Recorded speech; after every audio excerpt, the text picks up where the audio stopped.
Thank you so much, everybody. Let's get rolling right now. So everybody can please take your seats. After this, we'll move the lunch, so we'll have a little bit more time and everything again. So everybody can start taking their seats. That would be, if everybody can start taking their seats, that would be very appreciated.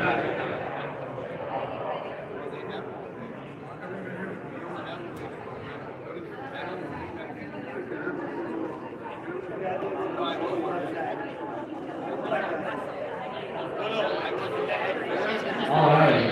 So we're going to start moving on to our CISO panel. They just channels that don't want to take seats at y'all's table. I'll start calling everybody up and introducing them.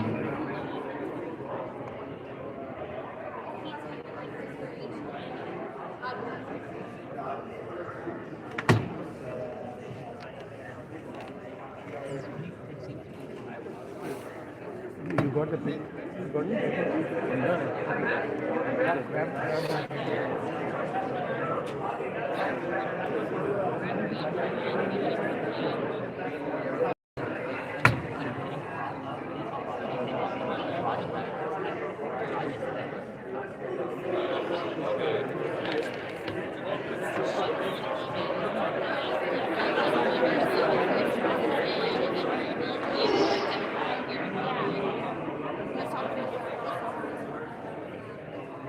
All right. So moving on to our next panel discussion.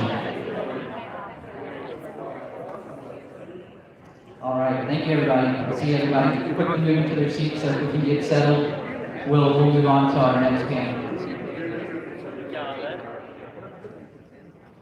All right. So moving on to the next panel discussion. We'll now hear from our Chief Information Security Officer panel. Well, they will discuss cybersecurity's role in 2023 and beyond. Our moderator today is Tejas Strong. Tejas is a cybersecurity evangelist and has led multiple cybersecurity projects and initiatives, and is currently Senior Director of Managed Security Services at NTT Data, where he manages identity and access management practice. Tejas is also an adjunct professor at the University of Texas at Dallas, where he teaches various cybersecurity courses to graduate students at the Digital School of Management. He's a board member of the FBI-affiliated nonprofit Infrared Guard National, serves on the advisory board of Colin College Cybersecurity Program, and mentors the UTD Cybersecurity Club. Please help me in welcoming Tejas to the stage.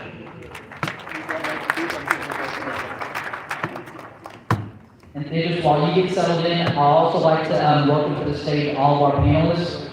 Today we have with us Raghu Gatamaneni, the CISO for Triumph Bancorp, Patrick Benoit, the Global CISO for Brinks Incorporated, and George Finney, the Chief Security Officer for SME. If you guys can please join us on stage, that'd be great. Thank you.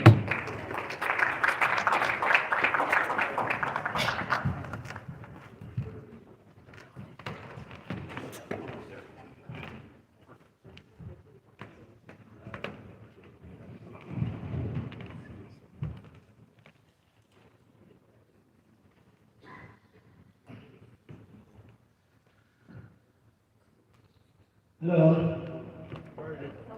Hello. Welcome to the panelists. And I think the bar is already raised so high with the two great panelists which went before me, so I'm already scared. So the CIO panel, Suchita, Rashmi, and Jeff were great, and Ami shared her words of wisdom before she left for Florida, and made Texas spell on with that. So, panelists, I'd like to start off with your intros and a couple of lines on what you've been doing, and I know all of your decorated careers, 2 minutes are not going to be enough, but we just have to move on. So I'd just like to tell the people what you've been doing and what brings you here.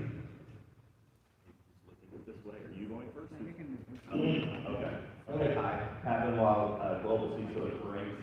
Gosh, what have we been doing? You know, I'm going to start by saying it's great that we talk about trends. That's, you know, we should have a forward-looking view of things.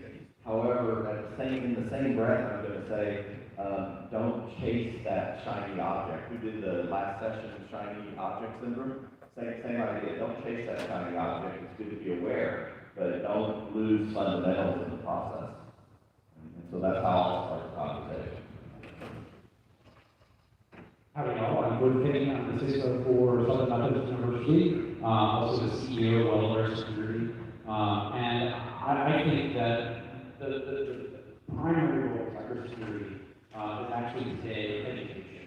Right? So much of what we do is about helping people not just understand technology and how to use it securely, but how to protect themselves, their families, and their careers, and I think we can connect with people on that fundamental level. Security is why we come together as a species, right? In terms of communities, we come together for mutual protection. And I think that's the highest thing that we can do as a community is to help protect one another. Yeah. Hi, my name is Subramanian Rajani. I'm the CISO at Prime Financial. We are a bank, we are a transportation factory company, and we are a transportation logistics company as well. It's a medium-sized company with like about 2,000 people, 1.5 billion in market cap, and 200 million revenue. So it's a pretty decent sized company. Prior to Prime, I was with Capital Home Loans as the CISO, and prior to that at Epsilon as the deputy CISO, which brought me to Dallas. And I spent 17 years at Capital One doing nothing but information security my whole life there. And my first job out of grad school was at FedEx, again, information security. So I've done nothing but information security 27 years, which can be good or bad. But I look at security as more of a business problem more than anything. And I try to drive security through process, people, and technology. And the first two being the highest on my list, which is people and process. Thank you, panel. I think this is the CISO panel, which is sometimes also called CSO, right? Chief Information Security Officer, Chief Security Officer. But in my words these days, CSO is almost become Chief Straight Code Officer. These are the C-level guys who are possibly in the hottest seats because of how the world is moving. We all heard from our esteemed previous panelists that the buzzwords are changing, the new buzzwords are coming out. Every 5 years we have a new buzzword, every 2 years we have a new buzzword, and the targets are moving. But I think one of the things I'd like to ask the panelists, how does it feel? Because everyone's eyes are on the CSO. Yeah, I don't know if I will agree with you when you say that chief scapegoat, like officer, but there are firms that look at the CISO's role as the chief scapegoat officer. But I think that depends on why you are in that role in that organization. When I was, people reach out for new roles and all that, right? The very first question that I ask is, are you really interested in building security capabilities and maturing security of your organization? Or is it a regulatory requirement for you to have somebody in the seat of a CISO and it's a check the box exercise? Not that anybody is going to very openly give a good answer to that, but that should help guide whether the CISO role is CSO, scapegoat officer, or really, is there to implement and mature security in the organization. So that's my view. Great. So I've actually been at Southern Methodist University for 20 years this year. And I think you're exactly right. It's all about culture. And I think that there are some organizations that do tend to want to point blame and cast their system as the problem.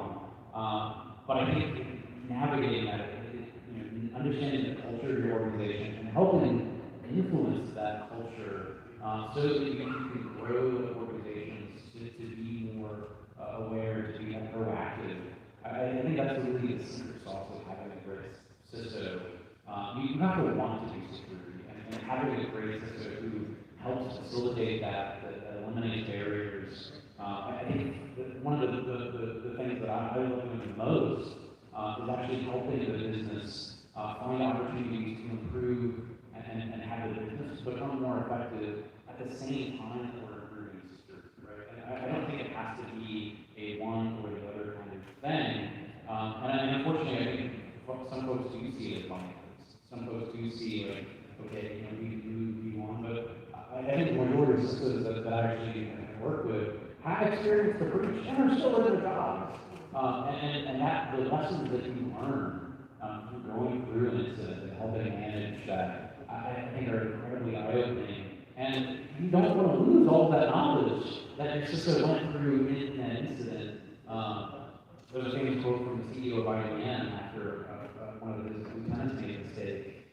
Why would I fire you after I just spent $1 million educating you, right? So I think we've got to move away from that kind of finger-pointing blame culture, because that doesn't help us improve. In fact, I think it actually limits your options in terms of hiring, but also it creates that culture in the organization of, we're going to bury our heads in the sand because we see what has happened to people who try and do make change, do make a difference.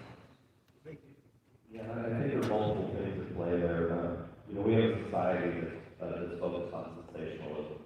And so I think we often confuse the difference between actual wrongdoing or actual malfeasance and perception of that.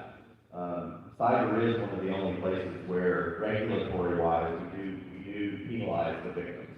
We find the victims. That GDPR, I'll say the controversial thing, GDPR was an economic fundraising effort by the EU. It's the only financing that they have. And so therefore they will penalize and have fine companies that did everything possibly right. And that's just the way it is. So we have to get away from the sensationalism and realize that there's really only two reasons that something happens. Either somebody did something they weren't supposed to do, or somebody didn't do something that they were supposed to do.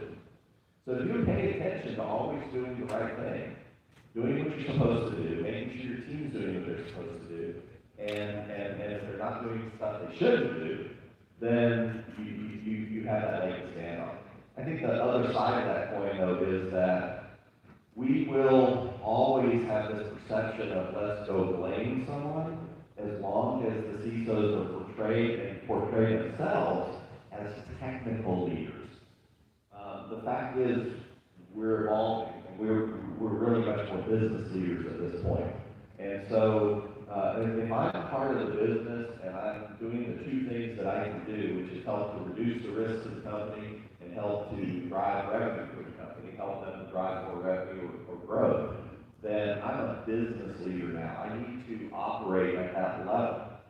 Because then when something goes wrong, it's just like any other business leader. Did I lead my team in the right direction? But they won't immediately just turn to me and say, well, you're the tech guy, why didn't that happen? So we have to change the character of the CISO role too. Just a quick comment that I would like to make, which is it's healthy to see that the culture of blame definitely is changing, and it is going down, especially in the last 2-3 years. That blame culture has definitely gone down a lot. And great responses, panelists. One of the things I would say is all the panelists said that it should not be a blame game, and I totally agree with it. But at the same time, CISO role is the highest hierarchical game. So sometimes there will be blame, but that is something which comes with the territory, and I think more and more people are looking at it, and CISO can do it all alone. I do think what we're going to see, some change going on in that you're going to see CISOs who may feel that there's this potential for liability start to negotiate in their employment agreements that when legal counsel is representing the company, that they're also giving you representation too, that you're covered under the same representation or if there's errors and omissions insurance, that you're gonna get covered on the errors and omissions insurance. So I think there's gonna be a move for CISOs to be a little more protective of themselves as they go forward. Great. So one more thing I would like to ask is this panel this conference is all about AI and cybersecurity. So ChatGPT, which is almost a concern of AI these days, is something, and I am also a faculty at UTD, and I heard from the previous panelists. Right now, for us at UTD, we were instructed as faculty members how to read students' assignments and try and find out if they were written by ChatGPT or students themselves. And a lot of times it's easy to figure it out because we know how a student speaks, how a student talks and asks a question, and if you suddenly find a Shakespeare in the writing, then you know that something is amiss. So, I would like to ask our panelists, what do you think is AI? And recently we had 25 top leaders called to the White House to talk about AI and kind of being under the oath that they will be using AI for good purposes. What do you guys think about AI and cybersecurity? Is it going to be more useful or is it going to be more hurtful? I'll just jump in there and say, I think one of the disruptive things in all the cybersecurity it is AI, right? And you know, this isn't new for us. We adopted an AI-based antivirus tool back in 2015. That has made all the difference for us, right? We were able to shift away from being in firefighting mode. In 2015, we were dealing with 20% of our endpoints every year were infected with malware, right? That took hours and hours of time away from our employees, our faculty members, as well as time for IT admins, re-imaging machines. That went away overnight when we went to an AI-based antivirus tool. Collectively now, antivirus is called EDR, which adds on some features as well. But oh my gosh, it made a huge difference. But today, we know the adversaries are using AI against us. And I think the only way is to be able to effectively respond in machine time, right? You can't have a human chasing down every bad guy. You've got to have that intelligence and to be able to keep on top of the new threats that we're facing. I think it's important that when we talk about things like ChatGPT and generative AI, that we have to distinguish the difference between asking it a question and giving it information. Because asking it a question, in my mind, is a no-brainer. That's Google on steroids, effectively. Putting data in there, and Avani had it spot on. We're never going to stop that, but we need to put guardrails around it through policy so that we have some manner in which to address wrongdoing, so to speak. And I think that there's going to be a big push towards how do I identify when the behavior doesn't match our policy without getting to the level of launching and all that other crazy stuff, which we can never get to because we don't have the money to do that. How do we put guardrails in, and how do we at least have some way to understand if the behavior that's out there is not matching the guardrails that we put in? Yeah, George said, AI in security, right? It's been there for a while. AI, I look at AI as, I use a different expansion for it. It's abundant information rather than artificial intelligence, right? I think we have to go a long ways forward in order for AI to really become artificial intelligence. Today, I still think that it is abundant information. That's what it is there, right? So, in case of security, concept of AI and machine learning has been there for a while, right? Especially with antivirus controls and all that. But when this popularity of ChatGPT started late last year, early this year, our first reaction as an organization was also not what we're going to talk about today, right? We said, how can we block it? And the reason behind that is we did not understand the risks behind the use of AI.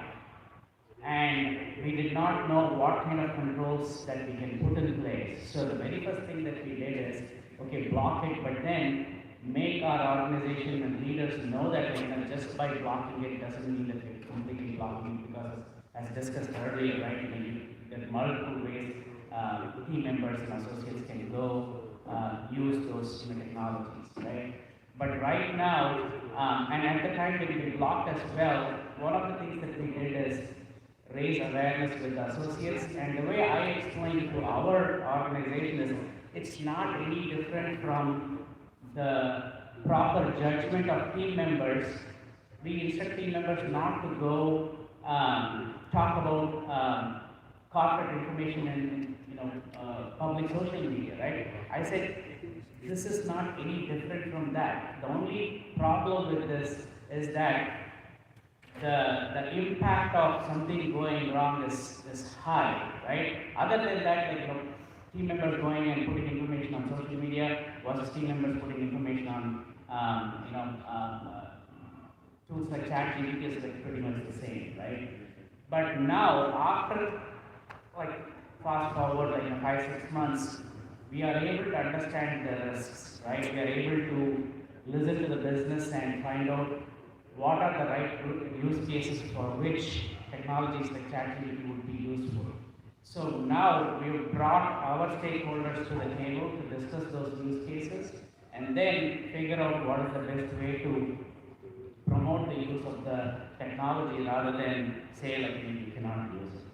That's where we are. The serious thing too, though, is we have a significant potential for data quality issues. You look at Google and everybody kind of will suspiciously look at some of the Google returns that come out, but not necessarily. We look at how many people believe what's actually on social media and think that it's factual. And so ChatGPT, as an example, generative AI is being elevated to this position of, oh, it's better data. But it's not, because it's still all based on the same sourcing of data. So that's going to be a huge issue. That are we through tools like that creating an inherent confirmation bias to the wrong information? Well, there's that professor at another university that failed his whole class because ChatGPT told him everybody cheated. Not what I. So, I agree with the panelists. I think one of the things, the big thing, what is being pursued and connected around is whatever the work which has been done in the world of AI is more for usability, about the features being added and where AI can be used, while some of the security experts feel they are somewhat slighted or they are at a disadvantage with AI adding all these features. What's your take on that? I mean, obviously, we all know that usability and security are the opposite side of the same coin. Well, I do agree with this idea put forth that AI is not really AI.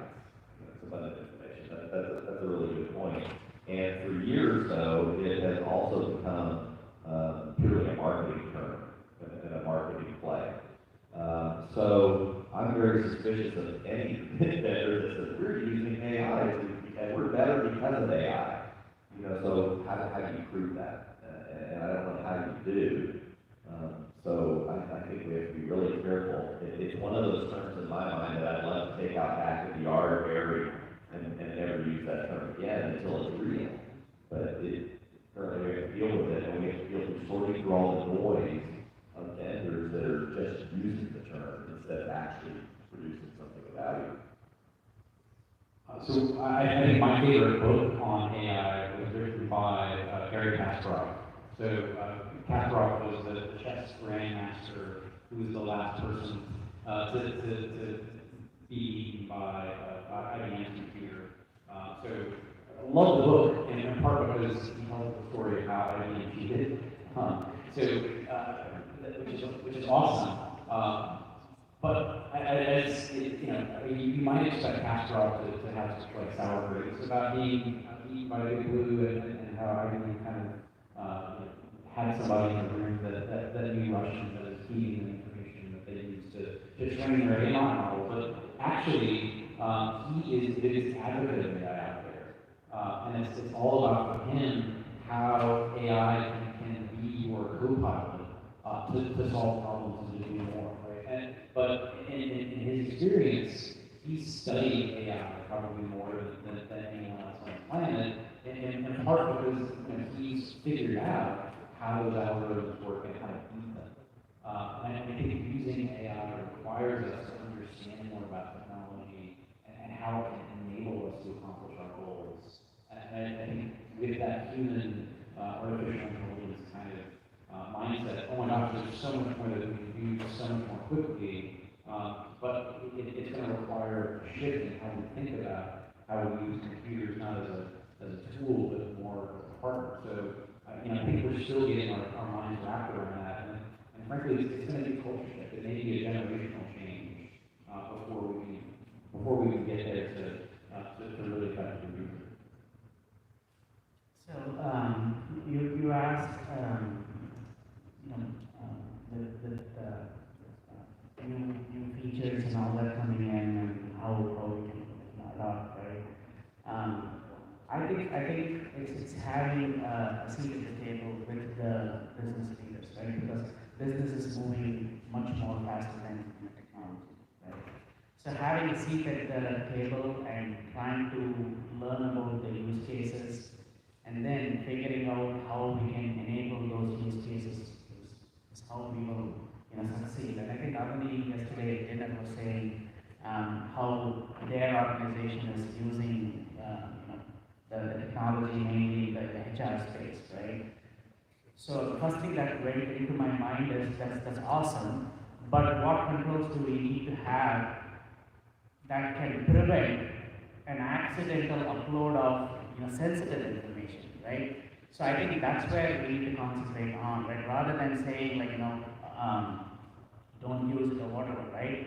But having the right controls to prevent wrong use cases or misuse, or so that sensitive information things like that doesn't get into those platforms. George mentioned culture. It's interesting too that what's scary to me is much like using a calculator. Do we allow the capability of humans to diminish so far by reliance on AI that they can't perform simple functions? How many times can a math error not be identified by a cashier because the machine told them something else? And I think in doing AI further and further and further in our life, we always have to have a big red shut-off button too. So we talk about AI in the cars and self-driving. That's great. Man, there's got to be some way that I can just go, oh my God, this doesn't look like boom, and shut the whole thing down and take us offline, or we're going to have a real problem. So OpenAI already confirmed that there was a data breach on the ChatGPT. Is that something what all of you gentlemen with years of experience would anticipate this will happen so soon? Yes. I think AI security is really going to be that next, technology frontier. The biggest cybersecurity conference in the world happened last month, RSA in San Francisco, and they have this the Shark Tank for cybersecurity startups. It's fascinating to hear half of all of the startups at the RSA Innovation Sandbox were AI-based. And the winner, an incredible startup, they actually help you secure the data sets, the AI models that you're building as you're building them, because they anticipate that all of these companies that are innovative, creating new uses for AI are going to be attacked with injections in their models to create the problems with that technology. So there's just so many people are thinking about how they can use AI today, but we can't forget that that's going to be a target just like everything else. Yeah. so directly answering your question, I thought it would be sooner and it wouldn't take that long, right? Again, the reason is because all that it requires is attention, right? If anybody says that, like, hey, our security is the best and, we cannot be breached, I would like to have a conversation with them and say, like, no, not really, right? All that requires is attention. So that's why, even when our CEO goes on CNBC, I tell Aaron that I'm really happy, but I'm scared too, right? And I'll go tell our, security team, like, just be extra cautious, do whatever it takes, right? So all that it requires is, attention. The other thing is that I would say is, it all comes down to fundamentals, right? Yes, there are, things like, zero day, and, those kinds of things that come up. But if you look at all the breaches that have happened, I would say, I don't know the stats, but I would guarantee that more than 95% of them comes down to fundamentals, right? Fundamental security hygiene is where people, like, if they don't have that's when breaches happen. I think a very small percentage of the breaches happen due to something that is so new that, there are no reports of it. And you talk about that it was reported they were breached. That has to do a lot with what gets reported. The fact is that I treat breaching or incidents or whatever much like termites in Texas. There are people that have had termites in Texas, and there are those that have them now. There's not an in between. There's not, we're waiting to see if we get termites. You've either been there or you're currently in the middle of it. And you can spend out all you want about what really qualifies as a breach, but I think they were already breached in some way. We just didn't get it reported. So I'll switch gears, and one of the questions they wanted me to ask was about city of Dallas got hit with this major incident. If all of you were in that role, what would you would have done differently? I'm not saying that we give any controls or anything, I'm just saying what we could have done differently. I'll jump off the cliff first and say, so there's two things I think. I think one is, like we go to the fundamentals again. What kind of resiliency and recovery is in place? Because it's not that they got breached or they got hit by ransomware or whatever, it's that how long it's taking them to recover services. That's the real key there. And the second part of that is, for every business continuity plan, there's got to be a manual backup process of some sort to continue to operate. If there's not, and your business is so reliant on technology that you can't continue, okay, but then you got to accept that as a risk and figure out how you're going to mitigate that. Oh my gosh, I really feel for the team in Dallas right now. I mean, they're going through an incredible amount of work to just to restore basic services. And if y'all don't know, this is not the first time this has happened. 6 months ago, they were also hit by ransomware. So the DCAD, Dallas Central Oil District was hit, took down the site, and they weren't back online for 6 months. I think unfortunately DCAD paid the ransom to help restore, and that might actually been an incentive to attackers to continue targeting. My understanding is actually Dallas did have quite a bit of segmentation, which helped prevent that situation from being even worse than it was. But totally echo Pat's comment. In terms of resilience, think about not just the impact and how to prevent it, but what are you going to do on day 2, right? What are you going to do on day 3? Are you going to go back to pen and paper? Are you ready for that? Where's all of your information about how to recover?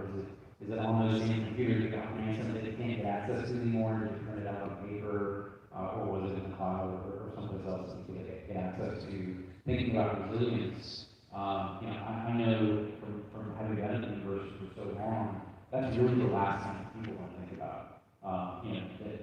They're so busy solving problems every day that getting interrupting them to hey, what about the eventual possibility that maybe this could happen? No, this is something that we have to be prepared for to happen next week. Yeah, we live in an unfortunate time and day that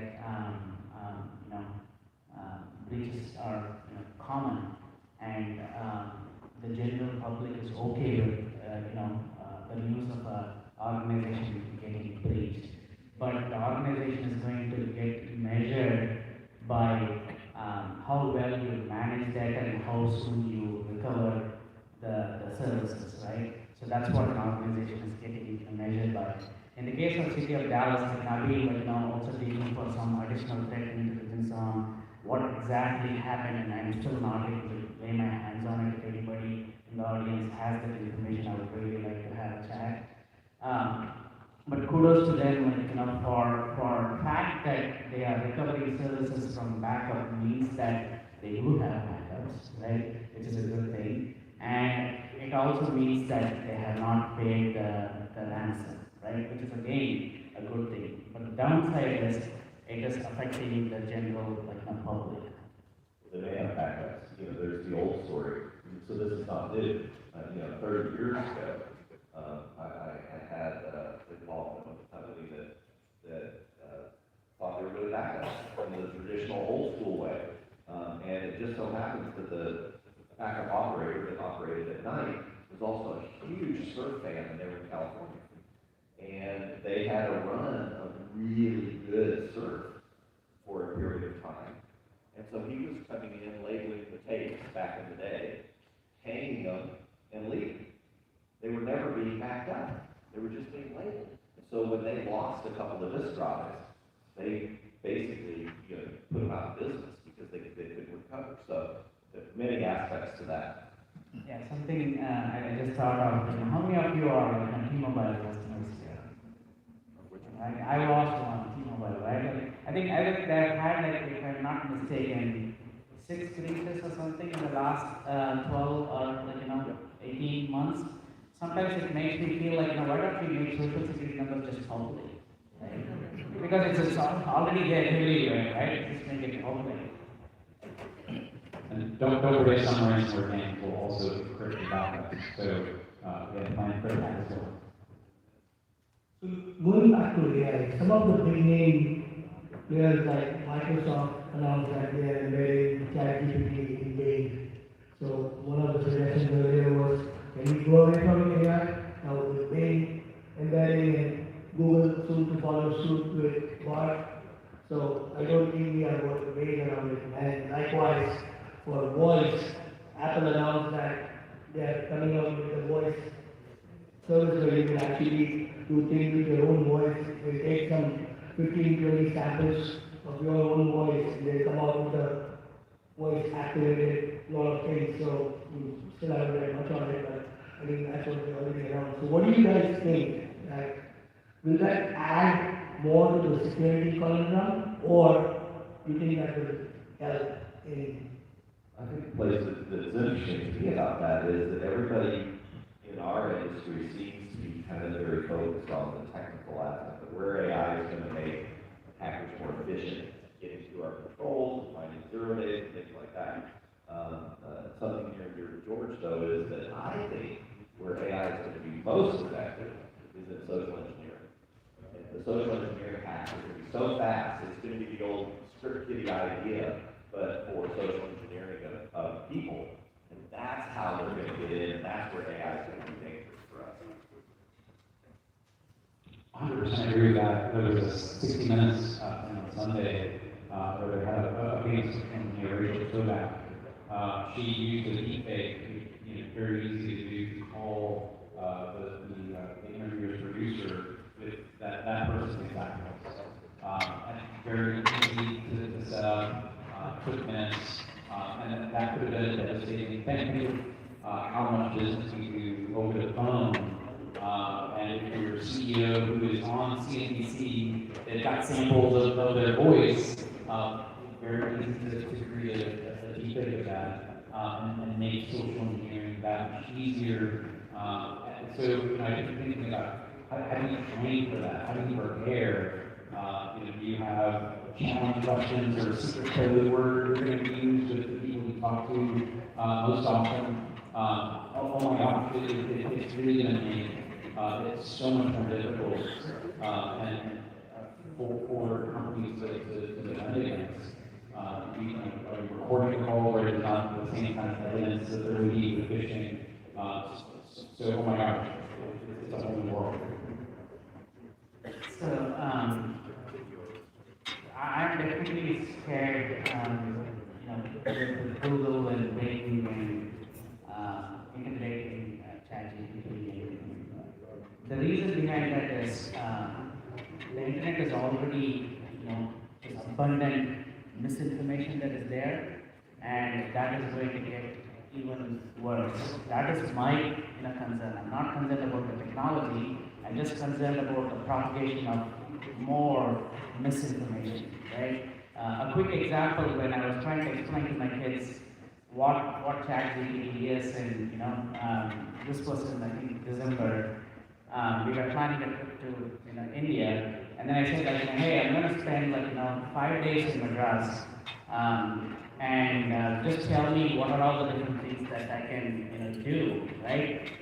It was awesome in generating. You can go to Vallurkottam, you can go to Marina Beach, and you can go to that, this, and all that, right? And then it gave me an itinerary too, right? But there is no freaking way that itinerary would work because it had no information about the amount of change, but it also did not realize that some of the restaurants that it asked us to go dine, they were already closed. They're not in an business. So my concern is the propagation of misinformation. But, George, real quick, you did the challenge thing. You don't have to necessarily pre-coordinate that. You can use this information to develop your own challenge. So when Tejas calls me as my CEO, and I think it's him, and says, I want you to do X, Y, Z, my side question is going to be, or side thing is going to be, hey, thanks, Tejas, I really appreciate you approving that $1 million X, Y, Z project that we did. And he's going to go, oh yeah, no problem. And I'm going to go, yeah, yes.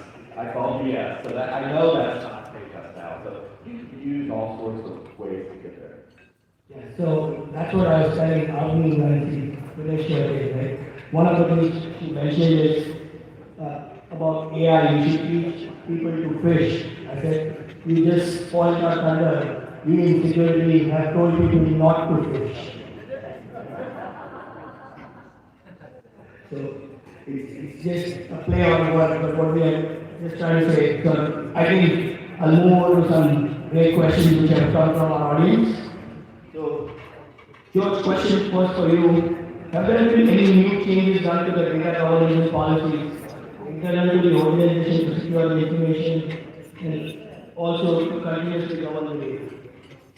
Yeah, so I would say one of the best things that we've done over the last several years has been to improve our IT governance, right? So that helps us in a number of ways, right? It brings lots of representatives from around the university together into our IT governance structure. That gets us the ability to represent them and their constituents really well. It also helps us get them integrated, right? So as we're making changes, it really is streamlined some of the security initiatives that we do, whether that's and access management, right? Governance is critical for that success. Having an information security advisory council to essentially deputize folks from around the organization has been incredible help. So again, at the highest levels, we've gotten community input and involvement. When I need to make a policy change, it happens so much more rapidly than it's ever happened before because we've got that community and culture of communication that goes along with governance. This is for all the panelists. Budgeting for InfoSec is tough. How do you show value to the board? What am I getting this huge amount for? And why is the budget always shifting? When will it? My challenge is always, there's a tendency in the CISO community to always try and either justify or ask for budget based on fear of uncertainty doubt.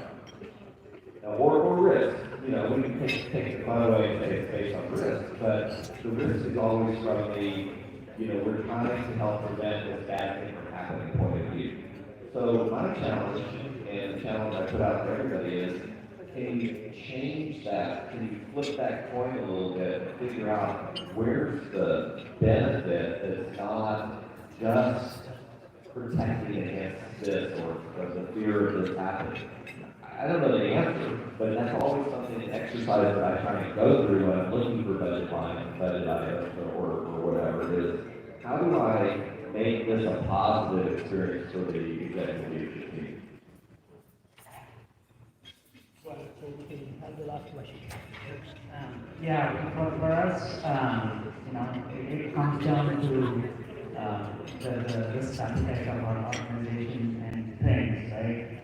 The way I have been able to, you know, convince our board or leadership on budget is by talking to them in the language of risk, right?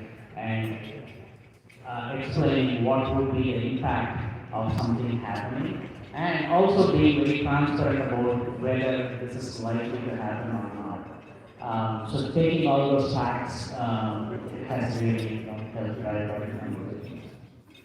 So the last question would be, everyone these days is asked to do more with less. So what do you guys do, and what is your strategy for doing more with less? I think my answer is going to be the same, right, which is like the purely risk-based approach, right? I normally have, like, you know, the good news in our organization is cybersecurity risk is one of the top risks, right? But within cybersecurity, what are all the different risks? And then, what is the priority of that based on likelihood of that particular risk materializing, right? And I'll say that, hey, if you want to address all these, this is what it's going to, from an investment perspective, cost. But if you don't have budget for that, and if you only have, say, X% of what we are asking, then I go back and say, like, yeah, you know, we have to, implement these 5 capabilities, but then based on what, we have available, these are the only 3 things that we can implement, and here's the downside of not implementing these 2. It's just be very transparent conversations. So show of hands, how many of y'all are Mustangs or parents of Mustangs? Quite a few, yeah. Yeah. So I'm sure all of y'all want me to do more with less, because if you're paying those tuition checks, it's pretty steep, right? So every dollar, this is really near and dear to my heart, every dollar that I spend, I know came from somewhere. And for a lot of folks, particularly in the pandemic, it's a challenge to just even people to afford to go to college. We've got to be able to do more with less. And I'm actually putting a ton of pressure on our partners in the vendor space to be able to deliver services that make sense. We try and have open and candid conversations, and we have had partners come back to us to say, no, look, you're right, we're going to give it to you at a phenomenal rate that we can't afford. Again, find opportunities not just inside, but outside of the organization as well. I think we're going to find opportunities in the pendulum swinging from best of breed to conversions, to an integrated platform scenario. I think that's where we're going to start to see some of the benefit of lower cost or more value for your money. The story I'm always trying to sell also is cybersecurity or security in general is not just a technology problem. It's not going to be solved with just technology. So that's where it's incumbent on the CISO to become that business leader, understand the business, look for innovative ways and visionary ways to bring a security value that's not just another tool that I have to buy. Thank you very much, panelists. Any last concluding thoughts that you'd like to add?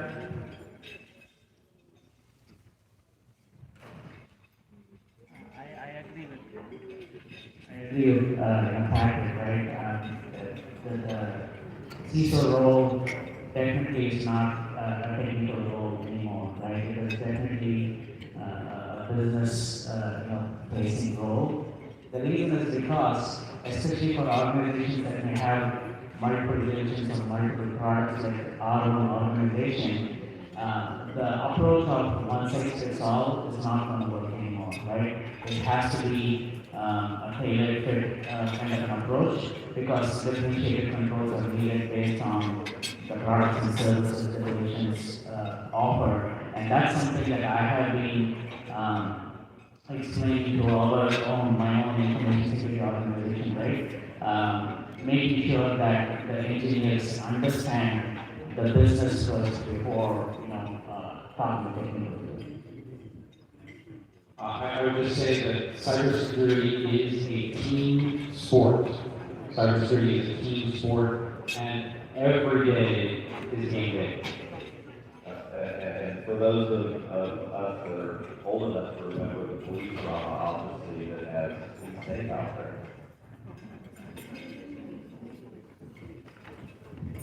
Thank you again. Thank you, David. Thank you to our panelists so much.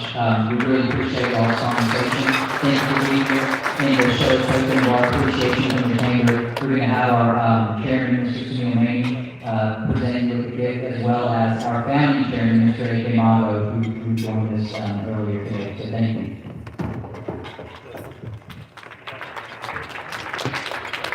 There are two things that are the most important in life. One is to make success happen, and the next is to maintain that success. These three people and four people here we're talking about how to maintain that which we have learned. That yoga shema is called in Sanskrit, but amazing level of, I think, General of the Army and the Air Force and Navy sitting over here and discussing how to safeguard our future. Thank you very much, all of you. Thank you so much.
Thank you again to all of our panelists and our speakers that we've had so far. Next, please enjoy lunch. We're going to break for about 40 minutes, and then we're going to go back into our second keynote speaker for the afternoon with Mr. Arun. And then after that, we're going to end it with our startup CEO panel. So we still got great speakers lined up. I will encourage you guys to, during lunch, please visit some of the booths, some of our sponsors that we have outside as well. Like I said, 40 minutes, and we will have our logos for our platinum sponsors and all of our sponsors on the screen. But I do want to thank our platinum sponsors again, L&T Technology Service, Great Plains Bank, EPAM. And if you guys haven't seen, EPAM has a really interactive booth outside. From what I was told, you can talk to the I guess the robot, and the robot speaks in English as well as Hindi. So I do encourage y'all to go check out EPAM's booth, which is pretty neat. We have Pro Jane, and then for our gold sponsors, we have Wells Fargo. Thank you so much, Wells. DFW Airport, as always. and Texas AI. And then to our silver sponsors, thank you UT Dallas Navinsky General School of Management, Intuit, Amazec, UT Dallas Johnson School of Engineering and Computer Science, Quorum Partners, S-Base, and Kintelli. Please enjoy lunch. Thank you.